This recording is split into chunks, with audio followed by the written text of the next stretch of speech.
extract. So kita melihat untuk drafting phase di game yang ketiga. Skor 1 sama dari kedua belah tim. Dan Varsha langsung ditutup. Begitu saja untuk Rebellion. Keputusan yang wise menurut aku dari Chico sendiri. Dan ngelihat Swelo juga nggak dikasih lagi if-nya di game kita yang ketiga kali ini. Ini Rebellion langsung putar strategi sih. Mereka yang tadinya ngekontes ke arah Valentina, udah nggak bakal menggunakan hal tersebut. Fanny-nya masih masuk ke deretan dari Benny. Dan ternyata 1-1 yang sekarang diamankan untuk Heist. Wow, 1-1 yang sekarang terlepas lagi di game yang ketiga. Langsung diamankan begitu cepat, tapi mereka harus sadar untuk ngebuka crossbow flank ini juga nggak mudah untuk 1-1 sendiri. Harus pecahin weakness point, dan dengan ada Fredrin bersama dengan Faramis. Alter Ego mereka udah ngelihat Faramis yang dimainkan oleh Rebellion di game pertama, tentunya mereka nggak akan lepaskan kesempatan itu. Dan Tapi bahkan diamankan. cuma merasa gak, di game yang ketiga ini hawanya beda banget. Kayak mereka langsung pick tak gitu loh. Tanpa pikir panjang mereka udah langsung oke, gue Benny ini ngambil 1-1 dan Faramis Fredin langsung cepat diambil juga dan Kaja. Sekarang akan menjadi jawaban untuk Wijanarko harusnya. Karena cukup ya dengan dua game yang bahkan bisa dibilang Alter Ego mereka tahu Rebellion ini kuatnya di mana. Rebellion juga tahu Alter Ego kuatnya siapa yang harus ditumbangkan dan target mana yang benar-benar flex banget untuk diamankan oleh Rebellion sendiri. Dan sementara, aku suka banget dengan pick Lunox yang diamankan oleh Rebellion sendiri. Kaja tentunya harus jatuh ke tangan WJ. Metode pick off lagi yang akan dimainkan dengan satu buah Divine Judgment. Kunci team fight dari Rebellion ini harus di follow up. Karena ini combo yang sering banget kita lihat ya. Kalun, Kaja Lunox yang akan ditarik di burst dan dengan damage per second yang gede juga. Dan ini kita bisa bilang Lunox ini adalah tipikal magic yang bisa nge-meltdown hero-hero tanky. Tapi mungkin kurangnya adalah dari Lunox ini single target. Dan di saat nanti frontlinernya dari Alter Ego ini benar-benar tebal banget. Dan ternyata Popheus yang langsung di-trigger. Karena ada 1-1 juga yang bisa mudah untuk mengeluarkan Demonic Force nanti dari Popheus tersebut. Ya ini jadi gimana caranya Rebellion mereka nge-secure 1-1 yang karena Rebellion ini ngebawa Kaja kan. Jadi pasti bakal sibuk untuk cari momentum pick off-nya. Dan sementara Kars ini harus bisa untuk ngejaga juga 1-1-nya. Atau mungkin Kars yang akan dikirim untuk menjauhkan Pai ini yang akan mengincar ke arah seorang 1-1. Oke. Tapi untuk Alter Ego mereka langsung menuju ke arah lapu-lapu. Dipersempit lagi pemilihan untuk EXP lane. Mereka bisa buang Arlot juga kalau mereka mau dari Alter Ego. Tapi Arlot juga bakal jadi trigger dari Popheusnya sih. Dia punya dash banyak. Tapi kalau ngelepas Arlot buat Kars menurut aku itu juga bukan pilihan yang bisa dibilang resikonya cukup besar ya. Iya. Karena kita tahu Kars dengan Arlotnya begitu on point. Dan apakah Alter Ego atau justru mereka mau ngebuang ke arah dari segi mid laner ya? Oke. Mid laner mungkin udah ada Lunox ya di sana dari ya. segi Junglernya. Junglernya mungkin ke Akai? Lancelot lagi juga. Atau Lancelot? Martis bisa banget. Tapi Martis juga bakal trigger lagi dari Demonic Force. Dan ini pertama kalinya Alter Ego menggunakan Faramis di season 11. Iya, dan Yuzong ternyata yang akan dibuang oleh Alter Ego. Mereka benar-benar gak mau sampai ada efek sisi dari Furious Death yang kita tahu. Regen dari Yuzong ini juga cukup menyebalkan, pasifnya juga. Ya, sehingga akan ada tim fight yang terpisah. Wah, dan ternyata ada respect di mana Estes-nya langsung di-ban karena Faramis Estes aku pernah pakai dan itu benar-benar Infinity War. Dan itu sustain banget. Tapi kita akan melihat dari Alter Ego masih ada Kadita untuk Rasi loh. Kalau misalkan memang mau melakukan metode flanking ataupun pick off lagi. Tapi Digi ternyata. Dan ini Digi wise choice banget sih menurut aku. Karena di saat ada time journey, weakness point-nya ke reset. Oke, Digi. Bisa ngebawa dengan Impure Reds lagi? Sama seperti yang sebelumnya dibawakan oleh Rasi. Dan dengan alarm bom yang bisa di-spam juga dari seorang Digi. Ini hitungannya juga poke damage. Tapi kalau memang Popheus ini juga ditaruh di gold, menurut aku juga masih bisa dari Alter Ego sendiri. Oke. Tapi ini Grok bakal taruh di XP atau jungle, masih ada possibilities itu. Satu lagi hero yang akan diamankan oleh Rebellion karena banyaknya fleksibel ya, dari Kaja pun bisa taruh di XP jungle maupun Rom. Dan yang akan diamankan adalah ternyata Esmeralda. Aku pernah ingat juga pernah ada Esmeralda jungle kalau nggak salah ya waktu itu di season 10.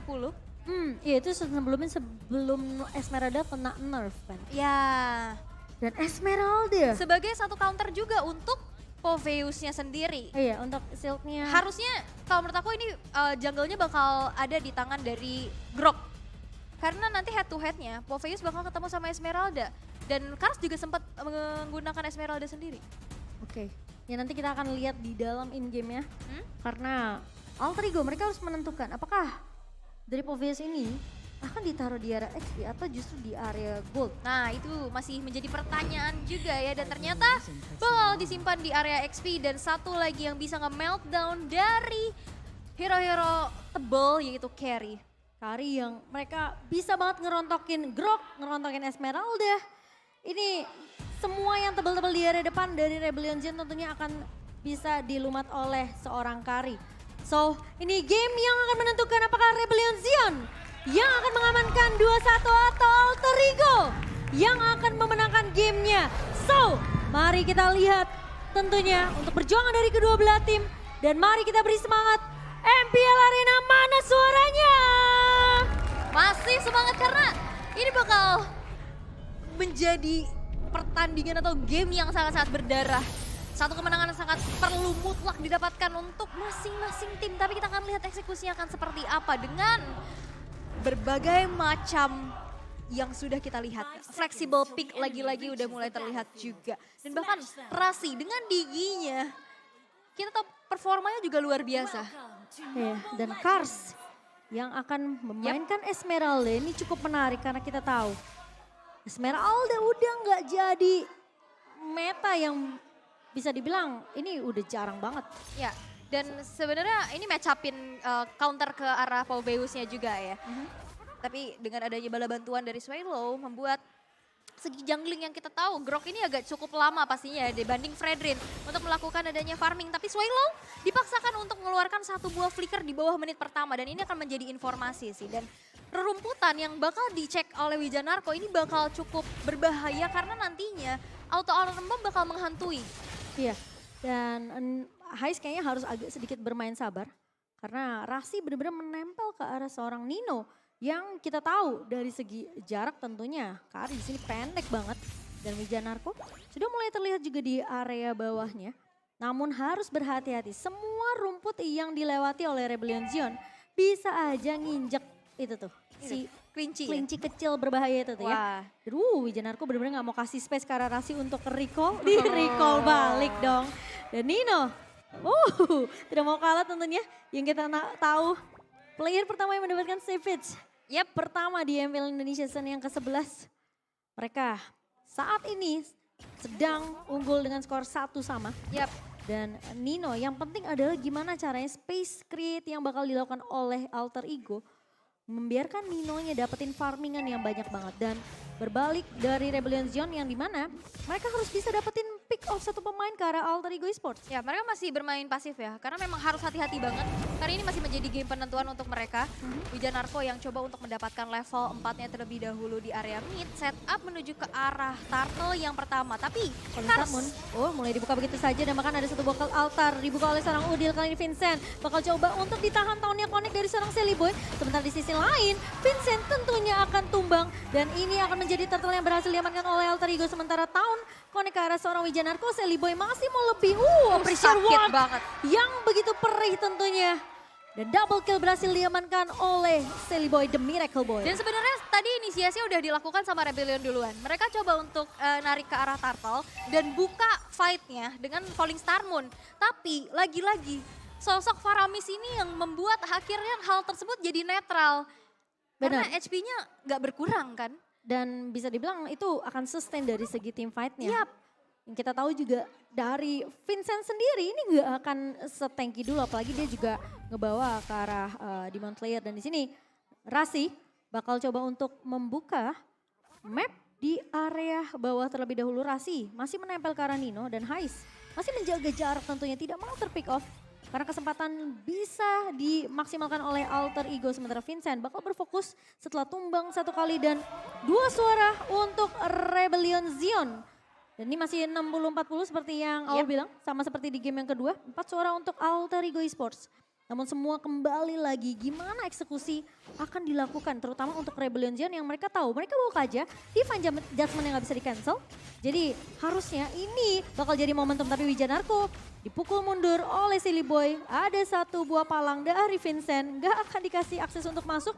Namun Silly Boy bakal coba untuk memberikan space yang banyak ke arah seorang Nino. Dapetin platingan gold namun Heist tidak akan membiarkan hal itu terjadi. Tapi tahun connect ke arah seorang Swelo kali ini dipaksa dibuka bersatu buah Brilliant Order. Dan kali ini Swelo mencoba untuk balikin keadaannya. Tahunnya connect ke Pressure Ward juga. Tapi Vincent agak sedikit terlambat. Dari 1 buah wild charge-nya Udil masih punya 1 buah ke altar dan Vincent bakal coba ditarik begitu saja. Silly Boy masih mau lebih. Wijanarko menarik dengan 1 buah Divine Judgment namun Heist mencoba untuk membantu tapi ada backup yang begitu baik dari seorang Rasi. Dan 2 pemain hilang di area bawah. Yap, dan ini menjadi sebuah keuntungan besar. Rebellion Zion mereka belum bisa pick off siapapun di sana. Dan bahkan kehilangan Turtle untuk kedua kalinya karena mereka nggak bisa kontes. Tadi banyak banget, apa ya, menurut aku keraguan-raguan yang terjadi dari Rebellion. Gimana caranya mereka mau coba bantu team fight, adanya Blast of Order yang kebuka duluan. Flicker yang ke depan tadi mau coba untuk menghindari, tapi nampaknya ini masih belum berhasil dibawakan oleh Rebellion Zion. Karena susah banget, ini mau nyulik siapanya? Di depan Silly Boy. Dan yang pastinya Udil selalu siap siaga untuk bisa backup. Dan ingat yang mereka lawan ini adalah Fredrin yang kita tahu darah abu-abunya semakin panjang itu semakin sakit damage-nya. Jadi Rebellion Zion tentunya mereka harus berhati-hati ketika mereka mungkin mau 1v1 dengan Silly Boy seperti yang kita lihat dari Swelo tadi mencoba untuk menahan. Tapi masalahnya ini bakal sedikit sulit karena pemain-pemain dari Alter Ego mereka cukup kuat dengan hero yang mereka miliki. Lihat Pai coba untuk ngebuka 1 buah Demonic Force dan Heist mencoba untuk memecahkan 1 buah Witness Point. Crossbow of Tank yang memang connect tapi damage-nya belum cukup dari Heist. Namun Wijanarko yang bakal coba bakal coba pindah targetnya namun ternyata dari seorang Udil datang membackup lagi-lagi ke altar yang sangat amat menyebalkan. Dan ini dia permainan dari Faramis yang seharusnya dibawakan oleh Alter Ego di game yang ketiga. Lagi-lagi penyelamatan datang dari Udil dan bahkan kali ini tiba-tiba Alter Ego mereka udah kantongin 2 turret. Dan Silly Boy mencoba untuk membackup. Dan lihat space yang banyak banget untuk seorang Nino. Ya, karena balik lagi di sini Wijanarko mau pick off juga susah. Dia udah kepok duluan dengan auto alarm bomb yang dikeluarkan oleh Rasi. Menghantui area rumputan karena kita bisa lihat juga dari in-game equipment by Dunia Games. Rasi udah bikin ke arah Enchanted Talisman. Itu bakal lebih cepat lagi dari segi cooldown ya. Dan bahkan Nino di sini udah owning banget. Dia udah jadi Corrosion dan Golden Staff. Kita tahu di sini hero frontline-nya adalah Esmeralda dan Grok itu bakal mudah banget di meltdown. Iya, dan perbedaan networknya sekarang 4.000 dipegang oleh Alter Ego Esports. Dan ini seakan-akan comms dari Alter Ego itu cuma berpatoknya sama Nino. Nino cuma kasih informasi ini di bawah ada siapa yang dia hadapin. Silly Boy dan juga kawan-kawan mereka langsung datang membackup. Tapi Silly Boy mulai maju kali ini tahunnya connect ke arah seorang Wijanarko. Ditarik Divine Judgment ke arah seorang Silly Boy tapi Silly Boy masih bisa mundur. Dan Nino mencoba untuk melompat ke arah seorang Vincent yang udah menggunakan wall charge namun damage terlalu perih dari seorang Nino dan Pai harus mundur terlebih dahulu. Terpuk damage yang begitu perih juga dari seorang Swelo namun Rebellion Zion tidak bisa menculik ke arah 1 pemain dari Alter Ego Esports. Dan lihat objektif gaming yang dibawakan oleh Alter Ego membuat mereka tentunya akan semakin unggul dan bahkan Perfect Turtle juga diamankan oleh Alter Ego. Yap, dan ini Popheus jadi ancaman besar sih untuk Heist. Dia nggak bisa bergerak secara leluasa dan Perfect Turtle diamankan oleh Silly Boy. Dan kita bisa lihat juga gimana Wijanarko bahkan lihat nggak bisa berbuat banyak. Ya, dan kali ini Vincent bakal ditahan, ketarik lagi dengan reverse time tentunya. Tapi lihat Silly Boy bakal jadi penunggu ini ya, penunggu rumputan dan Wijanarko pokoknya semua akses dari Wijanarko untuk menculik pemain-pemain Alter Ego ditahan. Tapi Vincent ngebuka 1 buah wall charge yang udah pasti bakal langsung dipukul balik oleh pemain-pemain dari Alter Ego. Dan ini dominasi yang gila banget dari Alter Ego Esports karena gak ada satupun pemain dari Rebellion Zion bisa menculik ke arah pemain-pemain Alter Ego. Dan lihat bahkan sampai Swelo ngelihat 4 pemain dari Alter Ego dia langsung buka Order of Brilliance. Yap, karena memang berbahaya banget ya dari segi gold gap yang udah jauh banget.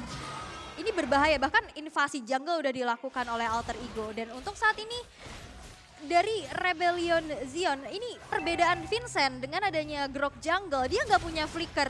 Dia kalau mau maju, dia benar-benar harus all out, all in banget. Kalau miss, itu bisa jadi blunder kayak tadi. Dan akhirnya dia yang tumbang kan? 2 kali kejadian di area atas dan juga di area bawah. Dan sesuai yang Aul bilang, karena harus all out ini, itu bisa jadi pedang bermata dua untuk Vincent. Ya. Karena Sally Boy ini fokusnya adalah untuk misahin Wijanarko dari pemain-pemain Rebellion Zion lainnya. Ya, dan untuk saat ini lihat objektifnya Alter Ego. Aku nggak ngeliat Rebellion Gila berkutik sih. sama sekali. Nino, udah kedengeran tentunya. Charm dari pemain-pemain Alter Ego. Heist! Oh my god, terkena damage yang begitu perih dan Pai ngebuka satu buah Demonic Force. Kali ini Wijanarko tertarik lagi. Dan bahkan harus mundur serentak Vincent bersama dengan Wijanarko. Nggak ada akses sama sekali. Gimana caranya kesempatan dari Rebellion Zion untuk membalikan keadaan kali ini. Karena Vincent lihat, dia dilempar kelinci-kelincian dan bahkan Nino sangat berfokus untuk merontokkan semua turret yang dimiliki oleh Rebellion Zion. Yap, dan bahkan lihat gimana cara sepercaya diri itu Sally Boy di-hit oleh Heist. Dia nggak bergerak sama sekali, tapi dia tahu kalkulasinya. Di saat HP-nya udah sedikit, dia ngebalikin Oppressor Ward dan damage-nya gede banget. Satu kali geprakan, Heist hilang. Ini yang aku bilang, ketika ngebawa one-one itu susah banget. Mereka harus punya waktu yang banyak untuk pecahin weakness point-nya. Yap. Dan kalau weakness point-nya bisa dibilang tinggal sedikit lagi dibuka terus musuhnya mundur, malah dia harus maju dan dia punya kesempatan untuk ditangkap. Ya, atau bahkan ada Cloud Altar. Dan itu Lagi-lagi. juga momentum juga sih dari segi One sendiri ya, kalau Mungkin menurut aku ya. ini yang tadi KB tanya ya, Hah? kenapa ada Faramis nggak diambil sama Alter Ego waktu di game pertama Yap. dan dijawab di game yang ketiga. Powerful banget. Powerful banget. Damage-nya besar banget kita bisa lihat. Gimana caranya nyulik satu persatu dengan Shadow Stampede, Ghostbuster-nya sakit banget. Dan di saat team fight kita tahu kekuatannya seperti apa. Oke, dan kali ini Lord sudah mulai berjalan ke area mid terlebih dahulu, namun Alter Ego akan melakukan split push terlebih dahulu. Lihat Sally Boy-nya paling depan, gak takut. Dua pemain mencoba untuk menahan, tapi Wijanarko bakal coba dipukul mundur. Appreciate wow dari satu buah Demonic Force. Untuk Pai kali ini bakal coba dibuka begitu saja. Dan bahkan Rasi bakal coba untuk berfokus. Alter Ego, mereka langsung straight push ke arah base-nya. Dan 2-1 diamankan.